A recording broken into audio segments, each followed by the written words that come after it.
Mgogoro wa ardhi uliodumu kwa takribani miaka 10 katika kata na wilaya ya Kaliua mkoani Tabora umechukua sura mpya baada ya kutolewa kwa notisi ya kuvunjwa kwa baadhi ya nyumba. Hatua hiyo ya kuvunjwa kwa nyumba katika kaya zinazokadiriwa kufikia 40 imekuja baada ya Baraza la Ardhi wilaya ya Tabora kutoa hati ya hukumu ya kesi iliyokuwa ikikabili familia ya Bisada na wenzake 16 dhidi ya Musa Mlela na wenzake wapatao 40, ambapo wakizungumza kwenye eneo la mgogoro, baadhi ya wahanga ambao nyumba zao zinatakiwa kuvunjwa wameiomba serikali kuingilia kati mgogoro huo ili kuwaepushia hasara ya kuvunjwa kwa nyumba zao, wakisema sintofahamu imekuja baada ya upande wa pili kuhusisha maeneo ambayo hayakuwepo kwenye mgogoro. Njoo kwa huku angalia nyumba hizo zote zishuke hizo. Na hata hii kesi wakati inahukumiwa, wanatoa hukumu, walisema kila mmoja simamie sehemu kwenye mipaka kule walikokuwa wakilima wao, ambako bibi yao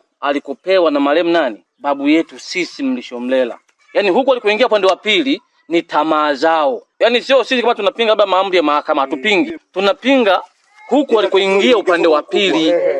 Ila kule walikoshinda kwa sababu walishakaa muda mrefu, mpaka sisi tunalima huko na wao wanalima tunawaona, na ndiko walikoshinda kesi. Na hata ukisoma hii hukumu ndivyo inavyoeleza hivi. Sababu kama alikuja mwenyekiti kama alivyokiri kwenye simu, kuna watu walikuwepo na wakati wanaonyeshana eneo kwamba la mgogoro liko wapi waliona. Kufuatia sakata hilo, afisa tarafa ya Kaliua Bethod Mahenge akiwa ameambatana na viongozi wa serikali ngazi ya kijiji na kata wamefika eneo lenye mgogoro na kukutana na pande zote mbili, ambapo kabla imemlazimu kuzunguka kuona mipaka ya eneo lenye mgogoro, na hivi ndivyo mambo yalivyokuwa.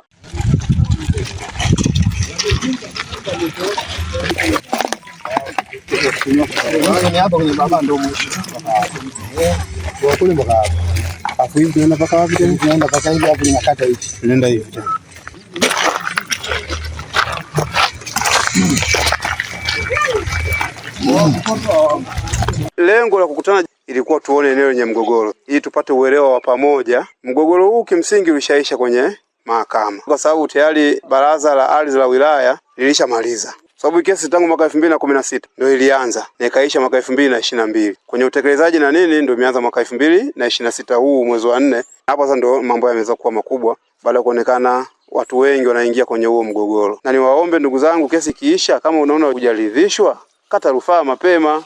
Haya mambo hayaamuliwi kwa huruma. Yaani shida ya sheria ni hivyo. Sio hapa ni kwake kabisa, hapa yani kijiji kizima kinasema hapa ni kwako, lakini kakupiga mahakamani. Maana kwenye hiyo mada ya kudai kwamba tumeongeza eneo ambalo hatukushinda, hiyo si kweli. Kwa sababu eneo tuliloonyesha sisi ndilo eneo tuliloshinda kesi. Na sisi mheshimiwa, sisi tulikuwa ni washtakiwa.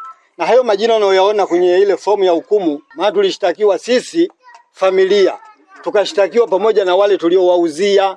Kama vile asubuhi tulivyoongea, ambapo mimi nilisema tutoe shilingi 400,000 kila mmoja kwa muda wa miezi 8. Kwanza kingine wamekuja hao kampuni ya kuvunja. Tumewakuta ofisini, tupo na mtendaji wa kijiji, lakini tukawaambia tulikofikia na tukawaambia saa 10 tunakutana na hao watu, tunaombeni mtupe muda. Kwa hiyo wenyewe wapo tayari kazini jamani. Wanasema sisi tumepewa amri na mahakama. Kwa hiyo kama hiki kitu kinafanyika, inabidi na muhtasari mtuambie. Mimi nina shauri kwa miezi 8 kutoa 400,000 isiwe shida. Mheshimiwa mtendaji, mazingira ya kutaka kulifanya hili jambo familia mbili kama kuna sehemu zili mistake. Lakini sisi kama wahanga ile eneo, kama ni shilingi 50,000 tutatoa. Jamani, tutatoa. Familia ya Bisada, mnasemaje kwenye hilo ombi? Hapana kiongozi, 50,000 sasa tuchukue. Tupate muda tu, hata kesho tutaitolea majibu. Tufanye tu hivi. Leo tuachane, nyinyi mnataka kujadili familia. Kesho tukutane ofisi ya kata. Huyu bwana akiwa na majibu ya kifamilia, tuzungumze tuyamalize. Aidha, pamoja na jitihada hizo za awali kugonga mwamba kumaliza mgogoro huo, pande zote zimekubaliana kukutana tena ili kupata suluhu ya kudumu.